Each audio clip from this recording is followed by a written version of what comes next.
Good morning class. जैसे कि देखो ऑलरेडी हम लोग जो चैप्टर पढ़ रहे हैं उस चैप्टर का नाम क्या था? एसी। तो एसी में अभी तक हम लोग क्या क्या पढ़ चुके हैं? फेजर डायग्राम पढ़ चुके हैं, आरएमएस वैल्यू पढ़ चुके हैं, एसी और डीसी के बीच में डिफरेंस पढ़ चुके हैं, एसी क्या होता है ये चीज पढ़ चुके हैं, और क्या पढ़े थे? क्या? Average value. क्या पढ़े थे? मीन या फिर एवरेज वैल्यू। आज हम लोग जो चीज पढ़ने वाले हैं वो है AC voltage applied to the resistor only.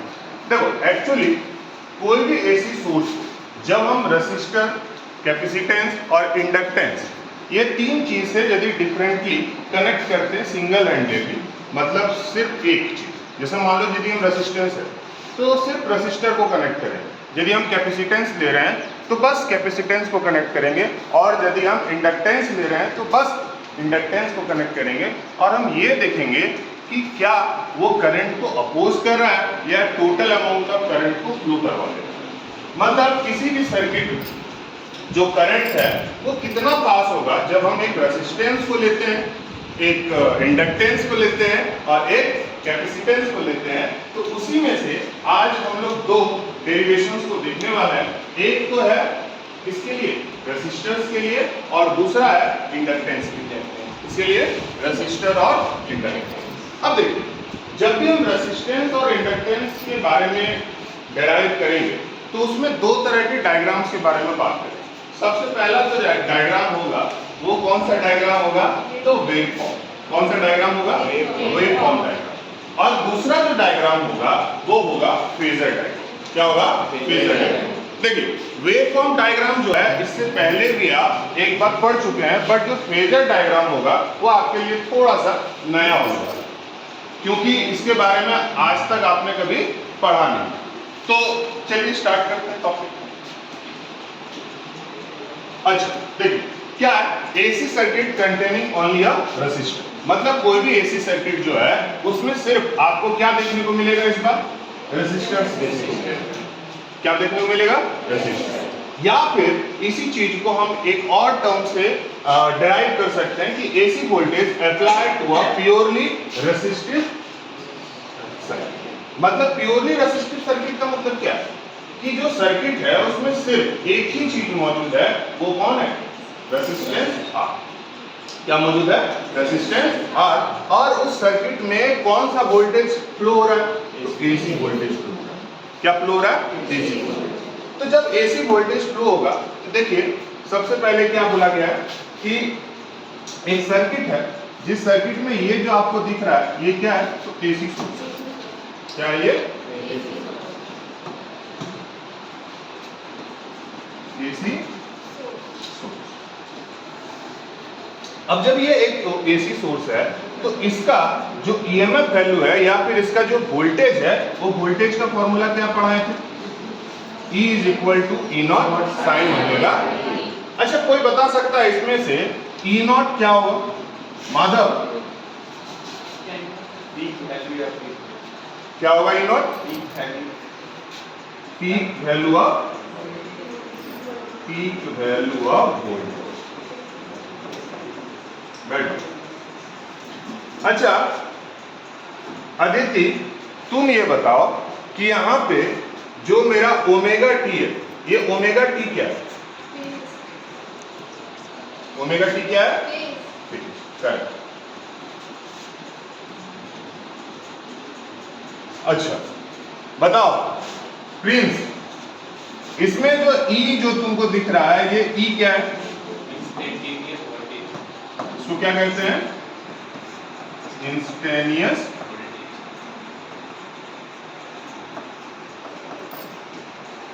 Voltage. ठीक। अब देखो जब हम इस एसी सोर्स से मेरा वोल्टेज कितना है? इंस्टेंटेनियस वोल्टेज कितना है? तो E is equal to E naught sine omega t. जब हम इस वोल्टेज को लेके इस सर्किट से पास करते हैं, जिस सर्किट में क्या लगा हुआ है? तो एक रेसिस्टेंस लगा हुआ है, जिस रेसिस्टेंस का वैल्यू कितना है? R। कितना है? R। जो रेसिस्टेंस है उस रेसिस्टेंस का वैल्यू है R। और इसी सर्किट से हम क्या करवा रहे हैं, तो करंट फ्लो करवा रहे हैं। क्या फ्लो करवा रहे हैं? अब ये जो करंट है, ये अभी तो हमने मान लिया कि ये करंट कितना है, तो I अमाउंट ऑफ करंट है। बट जब हमने इस सर्किट पर जो E is equal to E0 sine omega t, जब इस पे क्या करवाएं, फ्लो करवाएं, तो उस फ्लो के कारण करंट कितना प्रोड्यूस होगा, इस चीज को हम यहाँ पे देखने वाले हैं कि यदि हम एक ओनली रेजिस्टेंस ले लें तो किसी एसी सोर्स से कितना अमाउंट ऑफ करंट फ्लो होता है। अब देखिए, यदि इस चीज को प्रूव करना है तो उसके लिए क्या पता है, दिया हुआ क्या है, तो E इज इक्वल टू क्या हुआ, दिया हुआ E0 साइन ओमेगा टी। एक चीज याद रखिएगा, चाहे हम कैपेसिटेंस को सॉल्व करें, चाहे हम इंडक्टेंस को सॉल्व करें, चाहे हम रेसिस्टर्स को सॉल्व करें, किसी को भी सॉल्व करें, वहां पे एक वैल्यू हमेशा गिवन रहेगा, दैट इज वोल्टेज। क्या दिया हुआ रहेगा, वोल्टेज। अच्छा, इसको एक और फॉर्म में हम रिप्रेजेंट कर सकते हैं, ऐसे आप लोग को पहले भी बता चुके हैं कि that is V is equal to V0 sine omega. अब देखिए, जब E is equal to E0 sine omega t है, तो हम यहाँ पे लगाएंगे कौन सा लॉ, ओम्स लॉ। कौन सा लॉ लगाने वाले हैं, ओम्स लॉ। तो by ohm's law, ohm's law क्या कहता है, बताइए, ओम्स लॉ क्या होता है, I is equal to V upon, चल, अब यदि यहाँ पे V अपॉन R है, तो इस V अपॉन R को V के प्लेस में हम क्या E लिख सकते हैं, बाय R। अच्छा, इस E का वैल्यू क्या था, E0 sine omega t by R। अब यदि एक चीज देखें तो यहाँ पे आपको क्या देखने को मिल रहा है, E0 बाय R। हम लोग ये चीज पहले ही पढ़ चुके हैं कि यदि हमको पीक करंट फाइंड करना रहता हो, क्या फाइंड करना रहता हो, पीक करंट, अर्थात I0 यदि फाइंड करना है तो I0 इज इक्वल टू होता है E0 बाय R। ऐसे ये फॉर्मूला आया कहां से, तो एक्चुअली ये फॉर्मूला आया था E0 by I0 is equal to R। जब हम लोग एम्पलीट्यूड पढ़ रहे थे तो उस केस में हमने इस फॉर्मूला को क्या किया था, डेराइव किया था, और उसी फॉर्मूला से हम I0 के पीक वैल्यू को भी बता सकते हैं। अब यदि हम थोड़ा इस इक्वेशन को अच्छे से देखते हैं तो हमको क्या देखने को मिल रहा है, इस इक्वेशन में क्या मौजूद है, E0 बाय R। तो इस E0 बाय R के प्लेस में क्या हम यहाँ पे I0 यूज कर सकते हैं, कर सकते हैं। साथ ही साथ बाकी जो यहाँ पे टर्म है वो सारे के सारे टर्म को रहने देंगे, that is sine omega T. तो मतलब करंट इज इक्वल क्या आ गया, I0 साइन ओमेगा टी। यदि हम बात करते हैं यहाँ पे वोल्टेज का, तो E is equal to E0 sine omega t, और करंट का बात करें तो करंट मेरा क्या आया, I is equal to I0 sine omega t. अब देखिए आगे, यदि हम इन दोनों इक्वेशन को अच्छे से देखें, थोड़ा सामने हम इसको लिख देते हैं, जैसे कि मान लीजिए यहाँ क्या था, तो E is equal to E0 sine omega t, और I इज इक्वल टू क्या था, I0 साइन ओमेगा टी। अच्छा, जैसे कि अदिति बताई थी कि ओमेगा टी क्या है, फेज, तो E का अर्थात वोल्टेज का फेज कितना है, वोल्टेज का फेज और करंट का फेज, तो दोनों का जो फेज है वो दोनों का फेज क्या है, सेम है। तो मतलब क्या लिखा है, देखो यहाँ लिखा भी हुआ है कि voltage and current have the same phase angle, जो कि कितना है, ओमेगा। तो यदि हमको फेज डिफरेंस निकालना, क्या निकालना हो, फेज डिफरेंस, तो फेज डिफरेंस निकालने के लिए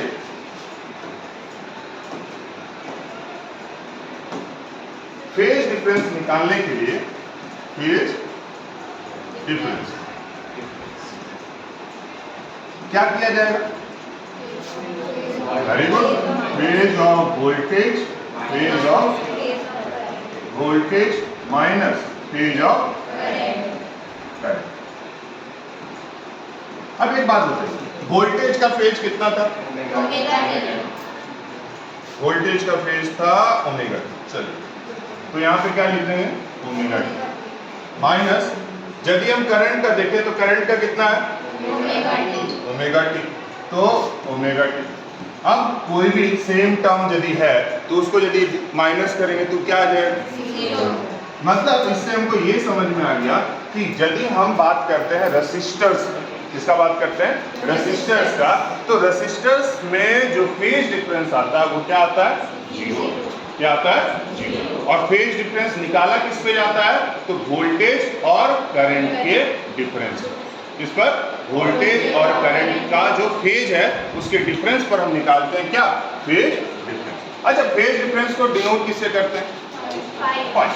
तो मतलब यहाँ पे फाई इज इक्वल टू क्या आ जाएगा, क्या आ जाएगा, अब देखिए यहां तक समझने के बाद हम उसके बाद क्या देखेंगे, इसके दो डायग्राम्स को देखेंगे। जैसे कि हमने पहले ही बोला था कि हर एक चीज को जब हम सॉल्व करेंगे उस सॉल्विंग के बाद हम दो डायग्राम पर बात करेंगे। सबसे पहला क्या होगा, वेवफॉर्म डायग्राम, और दूसरा क्या होगा, फेजर डायग्राम। तो पहला diagram that is waveform diagram. यदि हम वेवफॉर्म डायग्राम का बात करें तो हमको E इज इक्वल टू क्या मिला, E not sine omega t, और I इज इक्वल टू क्या मिला था, I not sine omega T. हमने भी फेज डिफरेंस निकाला, फेज डिफरेंस कितना आया था, जीरो। मतलब यदि हम I और E के बीच का फेज का बात करें तो वो कितना है, जीरो। अब जब हम इस ग्राफ को बनाएंगे तो जैसे ये ग्राफ जो बना हुआ है इसमें आपको यहाँ पे क्या दिखाया जा रहा है, तो ये है आपका टाइम, या फिर बोलेंगे तो ओमेगा, क्या बोल सकते हैं इसको, ओमेगा, फेज डिफरेंस। अब जो फेज डिफरेंस है ये दो भागों में बटा हुआ है क्योंकि ये साइन फंक्शन ग्राफ है। तो फर्स्ट जो पॉइंट होगा that is pi, second function should be 2 pi and after that should be 3। अब देखिए इस ये जो पॉइंट है दैट इज जीरो, ये क्या है, जीरो। मतलब जो मेरा पोटेंशियल डिफरेंस है, वोल्टेज जो है मेरा वो स्टार्ट होगा इस जीरो से, साथ ही साथ जो करंट है ये भी स्टार्ट होगा जीरो से। क्यों, क्योंकि क्या उन दोनों के बीच में कोई डिफरेंस है क्या, फेज डिफरेंस है क्या, नहीं। अब यदि दोनों के बीच में फेज डिफरेंस नहीं है तो दोनों के बीच में किसी भी तरह का कोई गैप भी हमको देखने को नहीं मिलेगा। अब जैसे I का जब हम पहला जो ग्राफ बना रहे हैं वो किसके लिए बना रहे हैं, तो वोल्टेज के लिए बना रहे हैं। किसके लिए बना रहे हैं, वोल्टेज। तो वोल्टेज के लिए या EMF के लिए यदि हम बोलते हैं तो ये जो ग्राफ बनेगा वो कैसा बनेगा, तो साइन फंक्शन ग्राफ बनेगा। कैसा बनेगा, साइन फंक्शन ग्राफ, ठीक है। सिमिलर टू जो I नॉट का वैल्यू होगा उसके लिए भी जो ग्राफ हम बनाएंगे वो भी कैसा ग्राफ होगा, साइन फंक्शन ग्राफ। अब बात ये है ना कि इन दोनों में लीड और लैग इसीलिए नहीं देखने को मिल रहा क्योंकि दोनों का जो फेज डिफरेंस आपको देखने को मिल रहा है वो क्या है, बिल्कुल सेम है। तो दोनों ग्राफ स्टार्ट जो हो रहा है वो सेम पॉइंट से स्टार्ट हो रहा है दैट इज जीरो। यदि आपको इस ग्राफ में किसी भी तरह का कोई फेज डिफरेंस देखने को मिलता तो ग्राफ या तो आगे से स्टार्ट होता या फिर पीछे से स्टार्ट होता। मतलब वहां पे केस आता किसका, लीड और लैग का। किसका केस आता, लीड और लैग का। लेकिन क्योंकि यहाँ पे फेज डिफरेंस किसी भी तरह का कुछ है नहीं तो जिस कारण से ना यहाँ पे कोई लीड करेगा और ना ही यहाँ पे कोई लैग करेगा, both are started with same. ठीक, कोई दिक्कत इसमें नहीं।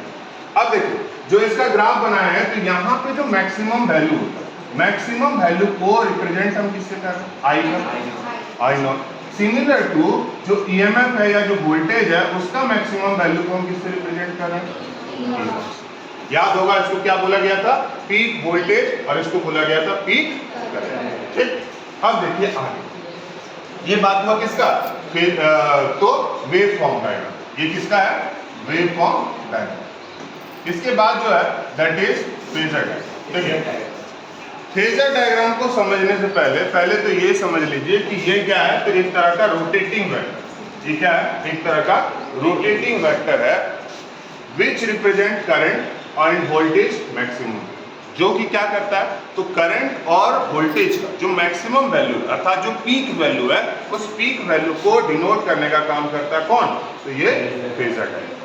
साथ ही साथ इसका काम एक और चीज का है, वो है कि फेज डिफरेंस को बताना। किस चीज को बताना, फेज डिफरेंस। यदि हमको फेज डिफरेंस पता लगाना है तो उस चीज के लिए भी हम फेजर डायग्राम का यूज करते हैं। एक डेमोन्स्ट्रेट देखिए उसका, किसका, फेज डायग्राम।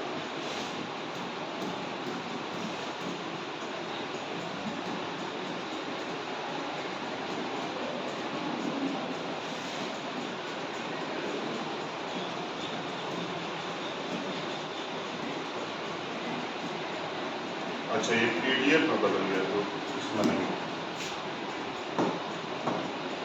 ठीक है। हाँ, तो इसमें हम क्या बोले कि एक तरह का रोटेटिंग वेक्टर, मतलब जो क्या करता रहता है, तो जो कार्टेशियन कोऑर्डिनेट सिस्टम है, उस कार्टेशियन कोऑर्डिनेट सिस्टम में एक पेन देना कोई, जैसे मान लो ये वेक्टर, ठीक है। अब ये जो वेक्टर है दैट इज वोल्टेज के लिए हम डिनोट करते हैं कि वोल्टेज का पीक वैल्यू मान लो यहाँ, तो वोल्टेज का पीक वैल्यू जो होगा इस कार्टेशियन कोऑर्डिनेट सिस्टम में क्या करता रहेगा, रोटेट करता रहेगा, इसीलिए इसको कैसा डायग्राम कह रहा है, तो रोटेटिंग वेक्टर कह रहा है। क्या कह रहे हैं, रोटेटिंग वेक्टर। अब यदि ये एक रोटेटिंग वेक्टर है तो रिप्रेजेंट क्या करता है, तो करंट और वोल्टेज के मैक्सिमम वैल्यू, इसको रिप्रेजेंट करता है करंट और वोल्टेज के मैक्सिमम वैल्यू। साथ ही साथ हम इसमें यह भी पता लगा सकते हैं कि किसी भी तरह का जो फेज डिफरेंस है वो कितना है। जैसे अभी हमको पता है कि इसके बीच में कोई फेज डिफरेंस है ही नहीं, that is omega T. Both में जो हमको देखने को मिला फेज कितना देखने को मिला, ओमेगा टी सेम देखने को मिला था। तो जब हम सबसे पहला जो इसका ग्राफ प्लॉट करेंगे किसके लिए, वोल्टेज के लिए, तो वोल्टेज का जो मैक्सिमम वैल्यू वो कितना है, ई नॉट। तो ये हो गया क्या, ई नॉट, मतलब ये जो लाइन हमने बनाया कुछ ऐसा है, ये हुआ। अब उसके बाद हमने क्या किया, सबसे पहला जो ग्राफ यहाँ पे प्लॉट किया वो किसका है, तो दैट इज किसका ग्राफ है, अब दूसरा जो ग्राफ होगा और एक्स एक्सिस से ई नॉट के बीच का जो एंगल, एक्स एक्सिस से ये हो गया एक्स एक्सिस, ये हो गया वाई एक्सिस, तो एक्स एक्सिस से ई नॉट के बीच का जो डिफरेंस है, जो एंगल बन रहा है वो कितना बन रहा है, ओमेगा, कितना बन रहा है, ओमेगा। तो ये हो गया मेरा ई नॉट। अब देखिए जब हम करंट का बात करेंगे, किसका बात करेंगे, करंट, तो करंट भी सेम लाइन पर कोइंसाइड करेगा जिसको हम बोलेंगे आई नॉट। क्यों, क्योंकि इसका भी जो एंगल था वो कितना था, ओमेगा, कितना था, ओमेगा। अब जब दोनों एक ही लाइन पे इंसाइड करा है तो इससे हमको ये पता चल रहा है ना कि दोनों का जो फेज डिफरेंस है वो कितना था, ओमेगा टी, क्योंकि दोनों का जो फेज है वो कितना है, ओमेगा टी। अब यदि दोनों का फेज ओमेगा टी है तो फेज डिफरेंस कितना होगा, सीधी सी बात है, जीरो। तो हमको ये भी चीज बता सकता है कि जो फेज डिफरेंस है वो कितना होगा दोनों के बीच, किसके किसके बीच, तो वोल्टेज और करंट के बीच।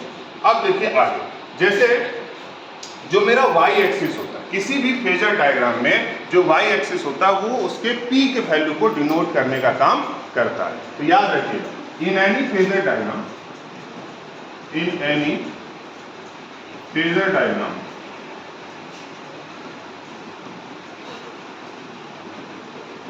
Y axis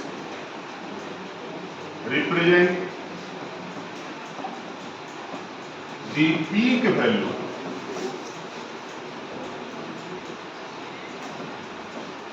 of voltage and current। अब बोलेंगे क्या बोल रहे हैं, देखिए